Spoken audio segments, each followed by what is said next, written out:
Hello, third grade scholars. This is Miss Scarville, and today we will learn social studies. As you know, we are beginning quarter two.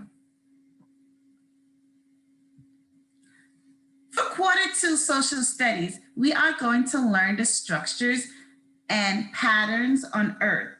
And what that means is understanding the Earth's pattern by using the 5 theme of geography, which is location, place, human, environment, interaction, movement, and regions.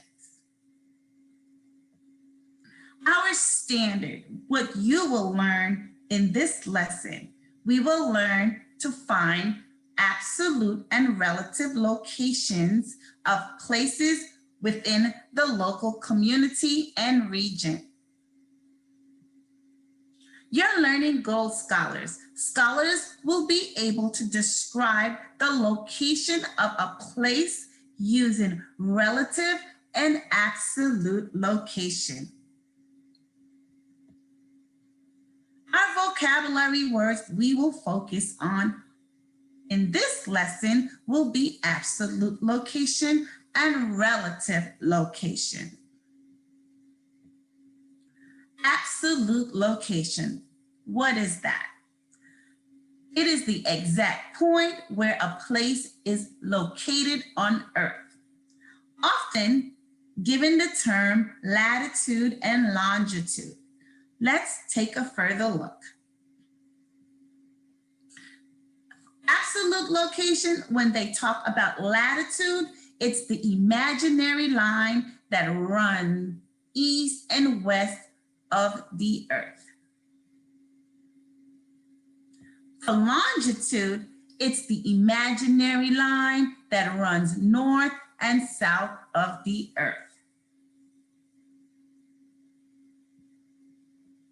Absolute location, when finding your absolute location at any given time,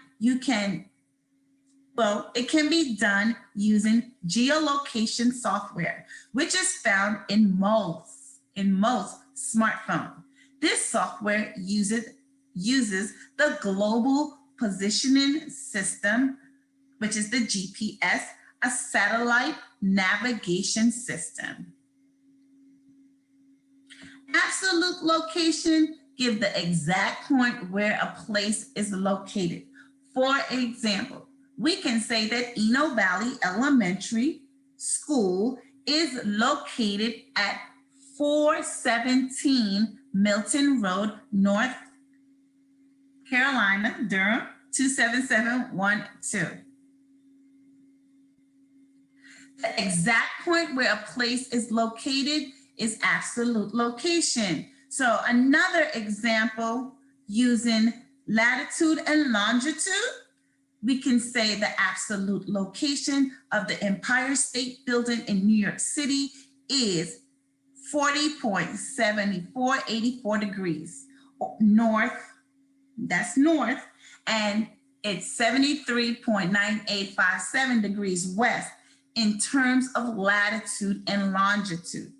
But the actual address to that building is 350 Fifth Avenue, New York, 10118. Now let's look at relative location. Relative location is where a place is in relation to another place. For example, if you look at that map, you might say that Oklahoma, which is a state, is north of Texas.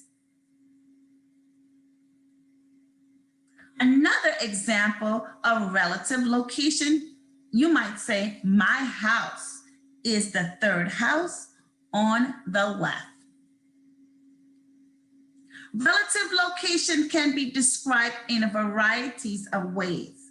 For example, if you are meeting a friend somewhere at the mall, you could tell them that you're near a certain store, or you could also specify that you're near the mall's north entrance. Relative location Remember, it's using another place to describe that location. Another example of that is if you text your mom back and says, OMG, mom, I'm with my BFF at Starbucks near the Greenbelt Theater. So that's using another location, which is it's relatively located next to another place. So how do we get there? There are two ways to answer this question. If you would like to determine a place location relative to some place else, then you are looking at its relative location. For example, you might say, my apartment building is just east of the Saturday market, or meet me at Starbucks, that is next to the park. Or if you're looking at a map, you might say, India is located west of Bangladesh and south of Nepal.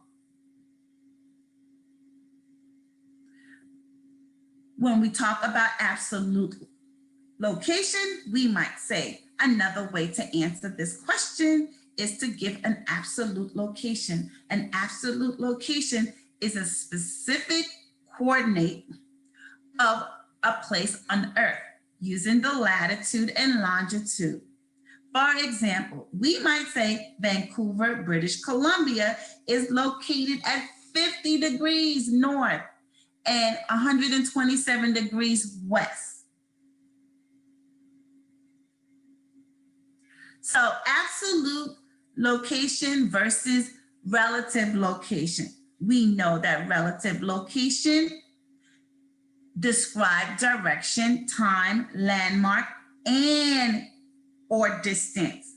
So you might say that Tennessee is west of North Carolina. Or we might say that for absolute location, we might give a specific form of location. For example, we might say the White House is located at 1600 Pennsylvania Avenue, Washington, D.C. 20500. Do you see the difference between absolute location and relative location? So now it's your turn. On a piece of paper, you will have 2 minutes to write down relative location or absolute location. So when I say go, scholars will work for 2 minutes. Ready? Go.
job, scholars.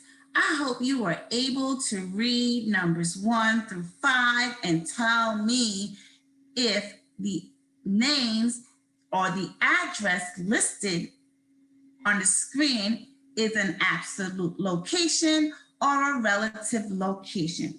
I would like for you to share your answers with your teachers on Canvas. So in our next lesson, we will review the answer to these guesses. So before we leave today, your assignment on Canvas, your assignment is to complete the graphic organizer. You will have 2 organizer on Canvas via Google form. You will write the definition of relative location based on what you remember. You will tell me what you learned in the video from watching the video, and you will write a sentence using the word relative location and absolute location.